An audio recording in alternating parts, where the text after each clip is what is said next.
All right, we got it all buttoned up. Things look good. Got it. Make sure you get it inside the, I guess pulley. I guess you're gonna call it the wheel on that. Make sure that serpentine belt's lined up in there good. Got tension on it. And we will put the reservoirs back where they need to be. There's not much to that. Just slide in. This go like that, and then the overflow just goes in.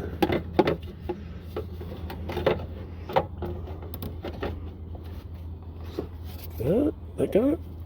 I think it's got it. Yeah, not much of that. Just put it in there. Let's see if we can do that one-handed. Yeah, we got it in there. That's it. We done. Now we're gonna turn it over and see what she does.